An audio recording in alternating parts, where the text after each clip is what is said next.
الحمد لله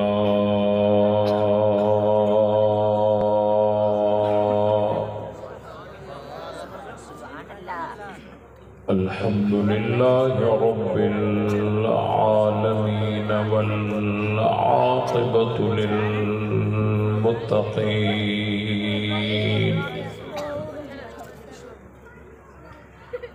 والصلاة والسلام على سيد الأنبياء والمرسلين وعلى آله وأصحابه الطيبين الطاهرين لا سيما على الخلفاء الراشدين المهديين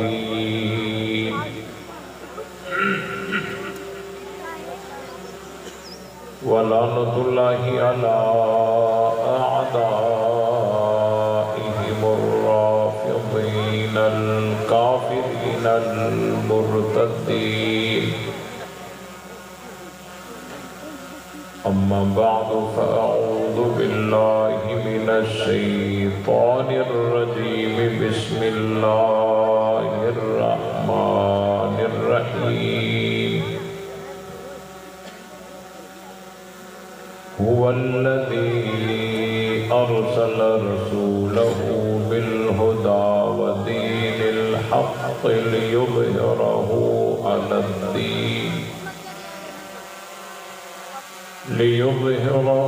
على الدين كله وكفى بالله شهيدا صدق الله العظيم درود پاک اللهم صل على محمد وعلى آل محمد كما صليت على إبراهيم وعلى آل إبراهيم إنك حميد مجيد اللهم بارك على محمد وعلى آل محمد كما باركت على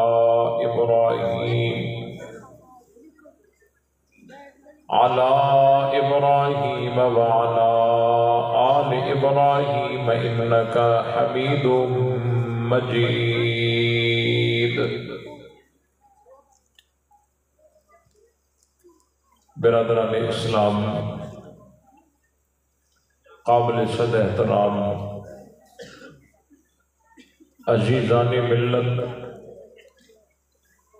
صحابہ کرام کے سچے سپاہیوں،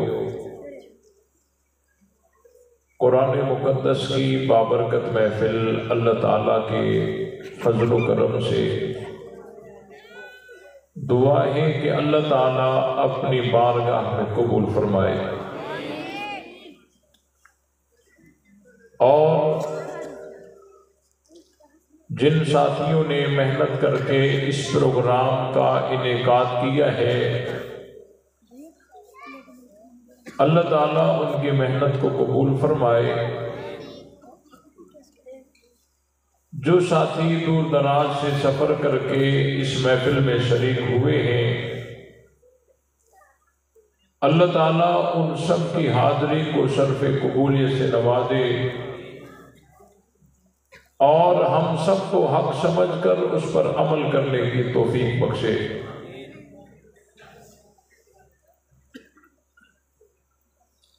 پروگرام کا عنوان ختم نبوت و عظمت صحابہ کے ساتھ معنون ہے۔ کوشش کروں گا کہ مختصر وقت میں عنوان پر ہی چند باتیں عرض کروں۔ جس طرح رات میں ہر گھر میں، ہر گلی میں، ہر چوک میں الگ الگ لائٹیں جلائی جاتی ہیں۔ ایک گلی میں الگ لائٹ، پھر دوسری گلی میں الگ لائٹ جلائی جاتی ہے۔ گھر کے اندر جتنے کمرے ہیں ان کمروں میں الگ الگ لائٹ جلائی جاتی ہے۔ برآمدے میں الگ جلائی جاتی ہے، دروازے پہ الگ جلائی جاتی ہے۔ اور یہ تمام لائٹیں جب جلتی ہیں تو ان کی روشنی محدود ہوا کرتی ہے۔ اس کمرے میں لائٹ جو جلی اس کی روشنی اسی کمرے تک محدود، دوسرے کمرے میں اندھیرا باقی ہے، اسی لیے وہاں الگ لائٹ کی ضرورت پڑتی ہے۔ اور پوری رات یوں گزرتی ہے، ہر لائٹ اپنی حدود میں روشنی کرتی رہتی ہے۔ اور جب سویرا ہوتا ہے اور سورج نکلتا ہے پھر تمام لائٹیں بند کر دی جاتی ہیں، اب ہر جگہ روشنی سورج کی جلے گی۔ بعین ہی اسی طرح اللہ تعالیٰ نے حضرت آدم علیہ السلام سے لے کر حضرت عیسیٰ علیہ السلام تک جتنے بھی انبیاء کرام بھیجے ان نبیوں کو نبوتیں دے کر اللہ نے بھیجا، اور ان کی نبوتیں محدود تھیں، اپنے اپنے علاقے تک محدود تھیں، اپنے اپنے وقت تک محدود تھی۔ اور بعد میں دوسرا نبی آیا، پھر تیسرا نبی آیا، پھر چوتھا آیا، یوں شریعتیں اور طریقے بدلتے رہے۔ لیکن آخر میں اللہ تعالیٰ نے آمنہ کے لال کو بھیجا، اور جب حضور علیہ السلام آئے تو وہ چند علاقوں کے لیے نہیں، وہ چند ادوار کے لیے نہیں، بلکہ حضور علیہ السلام کی نبوت جو ہے وہ سب کے لیے ہے اور ہمیشہ کے لیے ہے۔ حضور علیہ السلام کی نبوت اور ان کی شریعت پوری دنیا میں قائم، ہر جگہ حضور علیہ السلام کا طریقہ پہنچا۔ نبی کے پاک صلی اللہ علیہ وسلم کو اللہ تعالیٰ نے نبی بنا کر اور ان کے سر پر ختم نبوت کا تاج سجا کر اللہ تعالیٰ نے اس سلسلے کو ختم کر دیا۔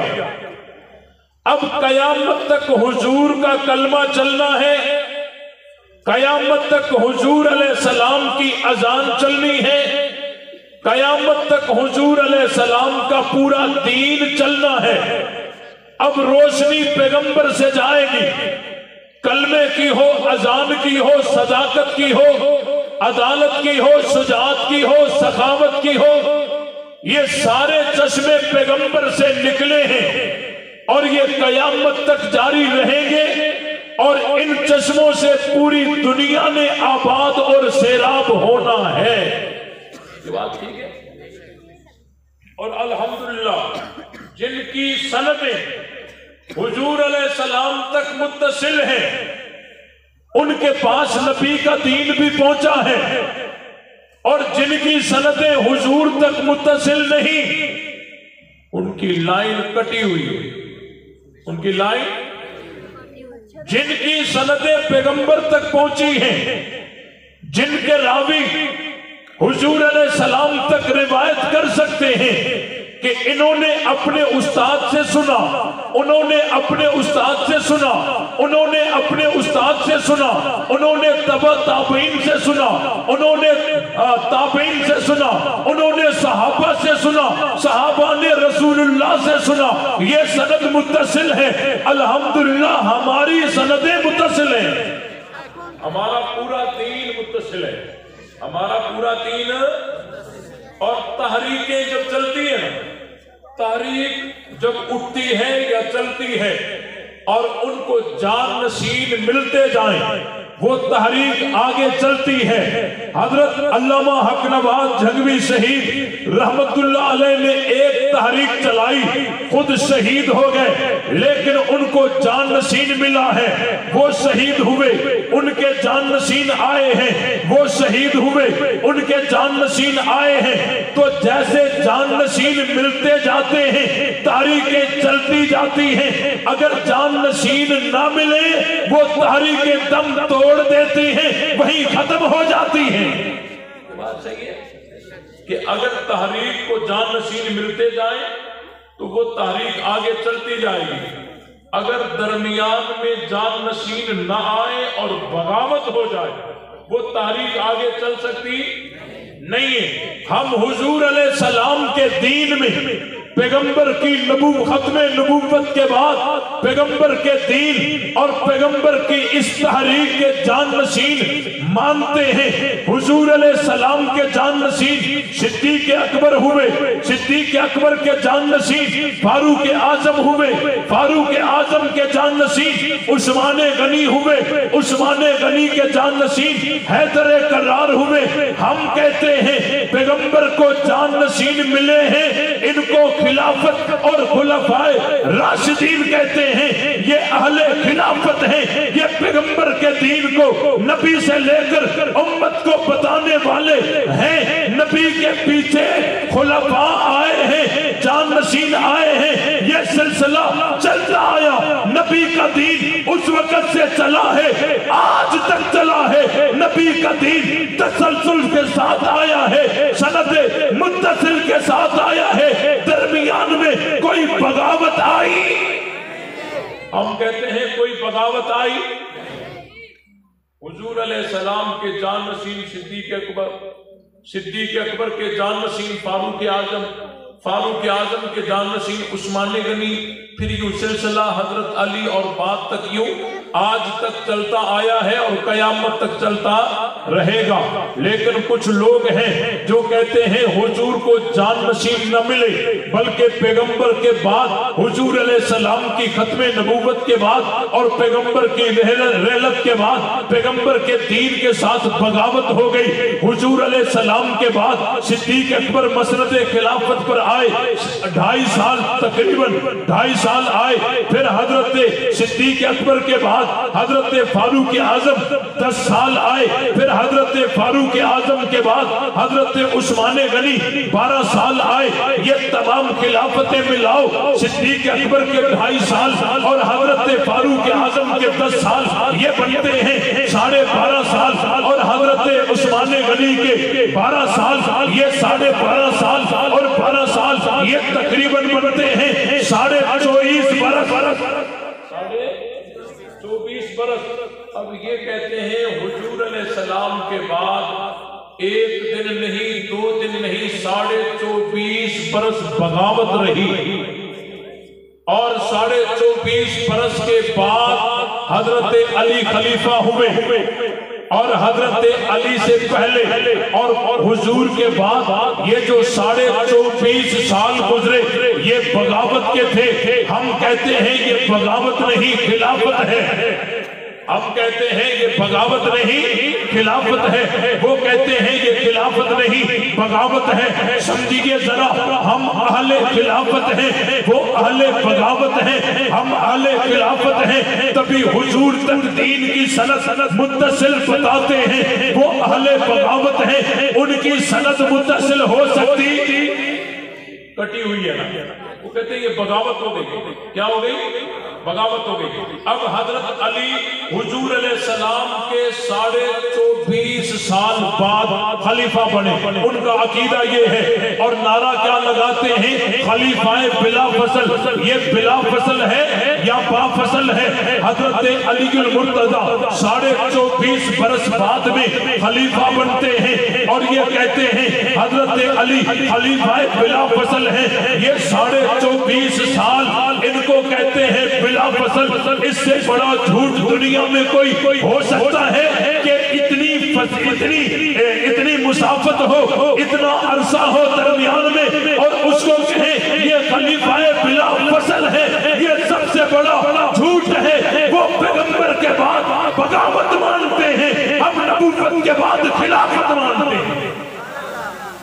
اور یہی وجہ ہے کہ ان کی تار کٹی ہوئی ہے، ان کی تار ابھی ان دنوں میں جب صحابہ اکرام کی گستاخیاں عام ہوئی، میں نے 2-4 جگہوں پر یہ چیلنج دیا کہ صدیق اکبر پہ بھونکنے والوں، فاروق اعظم کو برا بھلا کہنے والوں، اصحاب رسول پر تنقید کرنے والوں، تم بتاؤ تم کون ہو؟ تم اپنا ایمان ثابت کرو، اپنی سند پیغمبر تک ملاؤ اور اپنی سند متصل کے ساتھ اپنا دین پیغمبر سے ثابت کر کے دکھاؤ، کیونکہ ہمیں چڑھتے سورج کی طرح یقین ہے جو پیغمبر کی ختم نبوت کے بعد خلافت نہیں بغاوت مانتے ہیں، ان کے پاس پیغمبر کا دین آ سکتا نہیں ہے۔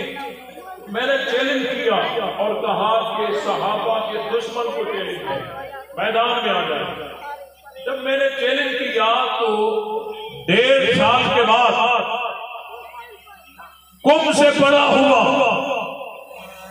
اور جس نے اپنی کلپ میں کہا کہ میں نے تمام مذاہب پہ PhD کی ہے اور اجتہاد کا کورس میں نے مکمل کیا ہے اور میں مجتہد ہوں اور میں چیلنج کو قبول کرتا ہوں۔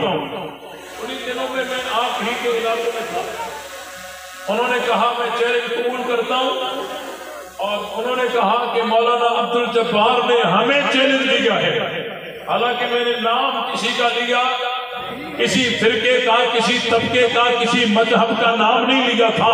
میں نے کہا تھا میرا چیلنج ہے صحابہ کے دشمنوں کو، یہ سر نکال کے میدان میں کھڑا ہوا، اس نے کہا یہ چیلنج ہمیں ہے اور ہم قبول کرتے ہیں۔ اس نے یہ بات تو واضح کر دی نا کہ صحابہ کے دشمن یہی ہے۔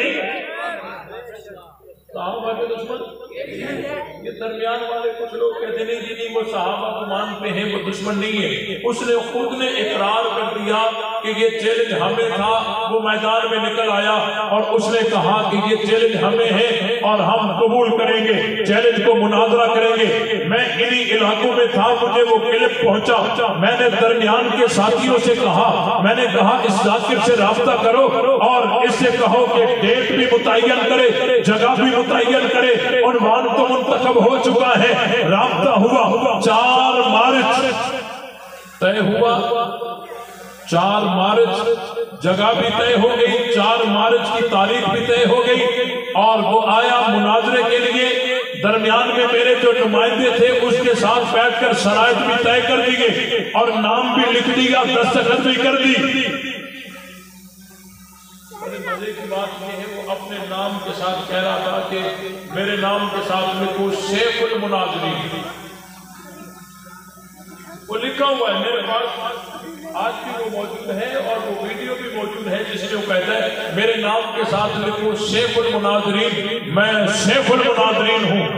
نام لکھ دیا، دستخط ہو گئی اور اس نے کہا کہ عنوان بتاؤ۔ میں نے کہا عنوان تو ہے کہ بھئی تم اپنا ایمان ثابت کرو گے۔ انہوں نے کہا نہیں، جس وجہ سے تم کافر کہتے ہو وہ وجہ ہمیں بتاؤ۔ ہماری طرف سے یہ وجہ آئی، ہم نے کہا کہ جو دین حضور علیہ السلام کے پاس تھا، جو حضور لائے تھے، وہ دین تمہارے پاس نہیں ہے، اسی وجہ سے تم مسلمان نہیں۔ نبی والا دین تمہارے پاس نہیں ہے۔ اب مناظرہ طے پا گیا، انہوں نے دستخط کر دیے، میں نے دستخط کر دیے۔ دستخط کے بعد تیاری شروع ہو گئی۔ ہم لائبریری میں بیٹھے ہوئے تھے، میرے ساتھ اور بھی ساتھی تھے، ہم تیاری کر رہے تھے۔ تیاری کا انداز ہم نے یوں رکھا تھا کہ یہ پیغمبر کے ساتھ اپنی سند متصل کیسے کریں گے، اور ان کے کتابوں کو پڑھا، بنیادی کتابوں کو پڑھا تو ہمارے سامنے ایک اصول آیا۔ ان کا اصول یہ ہے کہ ہمارے ہاں حجت پیغمبر کا قول اور فعل ہے۔ یہ کہتے نہیں اگر ہمارے امام نے کوئی بات کہہ دی وہ سمجھو کہ رسول کی بات ہے، نبی امام کا قول اور امام کا فعل حجت ہے، امام کا قول امام کا فعل رسول کے قول اور رسول کے فعل کی طرح حجت ہے. جس طرح نبی کہہ دیں حجت ہو جاتا ہے، اسی طرح امام کہے حجت ہو جاتا ہے. جس طرح نبی کوئی کام کرے حجت ہو جاتا ہے، اسی طرح کوئی امام کام کرے حجت ہو جاتا ہے. ان کا یہ اصول جب سامنے آیا، ہم نے کہا کہ اگر کوئی امام بات کہے تو وہ نبی کی بات کیسے ہوگی؟ بھئی امام جعفر صادق وہ بیٹے امام محمد باقر کے، امام محمد باقر بیٹے امام زین العابدین کے، امام زین العابدین بیٹے حضرت حسین کے، حضرت حسین بیٹے حضرت علی کے. اب حضرت علی تو کہہ سکتے ہیں قال قال رسول اللہ صلی اللہ علیہ وسلم، کیونکہ حضرت علی کی ملاقات پیغمبر سے ثابت ہے. لیکن حضرت علی کے بیٹے حضرت حسین، پھر حضرت حسین کے بیٹے امام زین العابدین، پھر امام زین العابدین کے بیٹے امام محمد باقر، پھر امام محمد باقر کے بیٹے امام جعفر صادق، جو اتنے واسطوں کے بعد پیدا ہوتے ہیں، وہ کیسے کہہ سکتے ہیں قال قال رسول اللہ صلی اللہ علیہ وسلم؟ انہوں نے کہا نہیں، ان کے مذہبی بنیادی کتابوں میں اصول یہ ہے امام کہہ دے سمجھو رسول کا کہا ہے، امام کوئی کام کرے سمجھو رسول نے کام کیا ہے. جس طرح نبی کا قول حجت ہے، نبی کا فعل حجت ہے، اسی طرح امام کا قول اور امام کا فعل بھی حجت ہے. ہم دیکھ رہے تھے اس اصول کو، تبصرہ کر رہے تھے کہ یہ اصول کہاں سے آیا، کیسے آیا، کہ کیسے ہو سکتا ہے کہ امام جعفر صادق کا قول نبی کا قول ہو. انہوں نے کہا نہیں، ہمارا یہ اصول ہے کہ امام کا قول نبی کا قول ہے، امام کا فعل ہمارے لیے حجت، امام کا قول ہمارے لیے حجت. ہم اس پہ تبصرہ کرتے کرتے جب ہم نے تحقیق کی تو اس نتیجے پہ پہنچے پورے مذہب کی بنیاد اسی اصول پر ہے. بات سمجھائی کہ نہیں؟ ان کے پورے مذہب کی بنیاد اسی اصول پر ہے. ان کے پورے مذہب کی بنیاد اسی اصول پہ ہے کہ ساری بات یہ سکھاتے ہیں، امام سے بتاتے ہیں، امام سے دکھاتے ہیں. امام سے بھی کلمہ کس نے بتایا؟ کہا امام نے بتایا. یہ نماز کس نے سکھائی؟ کہا امام نے سکھائی. یہ اذان کس نے بتائی؟ کہا امام نے بتائی. بھئی ماتم کیوں کرتے ہو؟ کہا امام نے بتایا. مدعا کیوں کرتے ہو؟ کہا امام نے بتایا. یہ جنازے کا طریقہ الگ ہے، کہا امام نے بتایا. یہ نکاح کا طریقہ الگ ہے، کہا امام نے بتایا. یہ نظریہ رجت کا کیوں رکھتے ہو؟ کہا امام نے بتایا. یہ عقیدہ دینت کہاں سے آیا؟ کہتے امام نے بتایا. یہ تبرہ کہاں سے آیا؟ کہتے امام نے بتایا. یہ تولہ کہاں سے آیا؟ کہتے ہیں امام نے بتایا.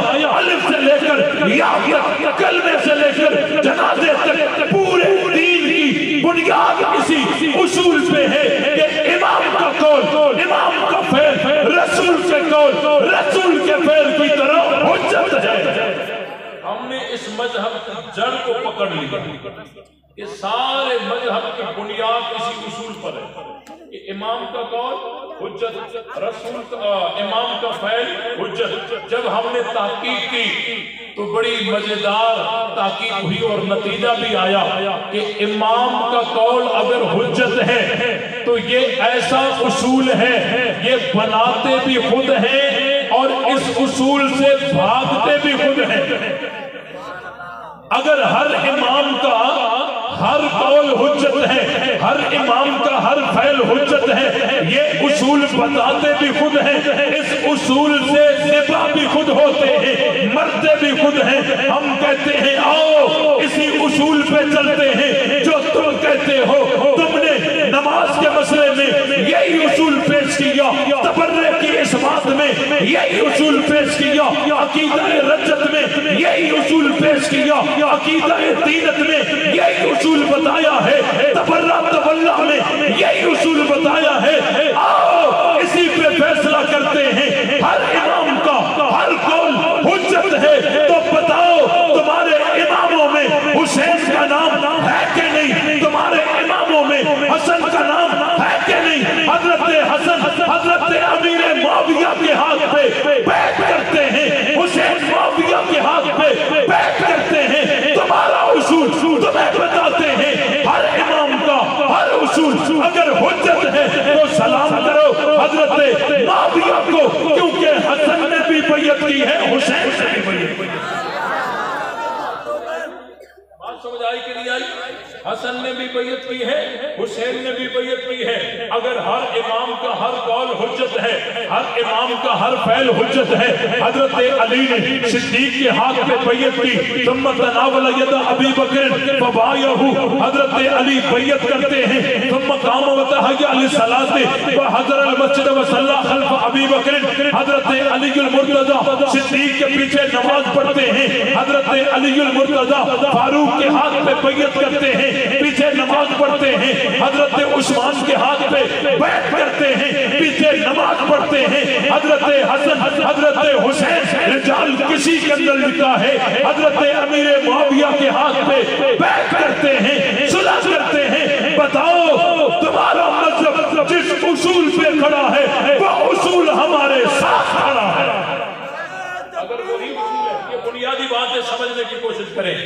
سارے مذہب کی بنیاد اسی اصول پر ہے، اور یہ وہ اصول ہے کہ خود بے اصول ہے، یہ وہ اصول ہے کہ خود بے اصول ہے، اور انہی اصول سے یہ مرتے ہیں۔ الحمدللہ ہم نے یہ پوری تیاری کر لی، اور ہوا یہ کہ اس شیخ المناظرین نے ایک واٹس ایپ گروپ بنایا، اپنوں کا واٹس ایپ گروپ بنایا، اور اس نے مشورہ شروع کیا کہ مناظرہ کیسے کرنا چاہیے، کون سی بات بیان کرنی چاہیے۔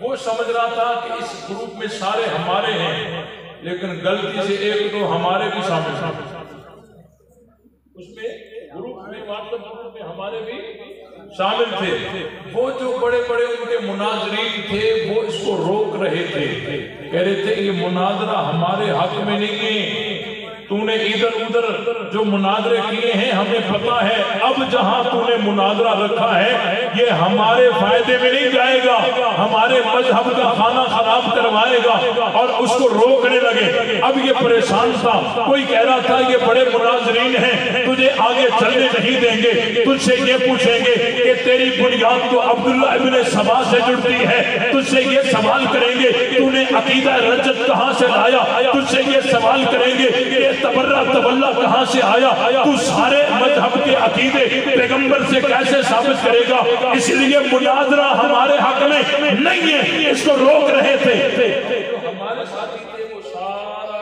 ان کی اپڈیٹ جو تھی وہ ہمیں بھیج رہے تھے، ہم نے جب دیکھی تو ان کے اوپر بڑا خوف طاری تھا۔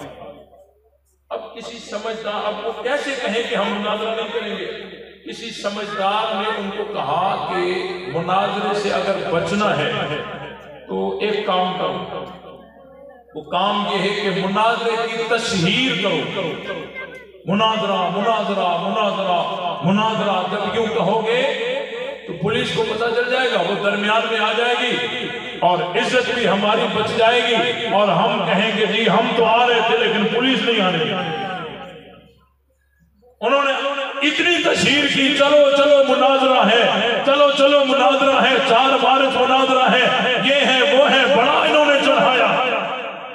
اور پولیس پہنچ گئی، پولیس، اور جب شرائط ہم لکھ رہے تھے نا اس وقت ہم نے طے کیا تھا کہ ایک نہیں تو دوسری تیسری چوتھی جگہ ہمارے پاس ہے، اور اگر پولیس آ گئی یا کوئی مجمع آ گیا، عوام آ گئی، ہم دوسری تیسری جگہ چلے جائیں گے اور اس جگہ کو ہم مخفی رکھتے ہیں۔ انہوں نے کہا ہم ایگری ہیں۔ تو صبح ہوئی تو انہوں نے رابطہ کیا کہ تمہارے پاس، ہاں پولیس جب آئی نا، پولیس کہنے لگی یہاں کوئی مظاہرہ ہے، ادھر کوئی مظاہرہ ہونا ہے۔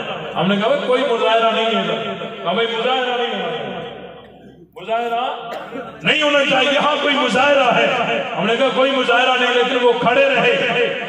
ہماری مناظرے کی جگہ تو اور تھی، وہ ادھر بیٹھے ہوئے تھے، اب وہ آگے رابطہ کر رہا تھا کہ تمہارے پاس پولیس آئی؟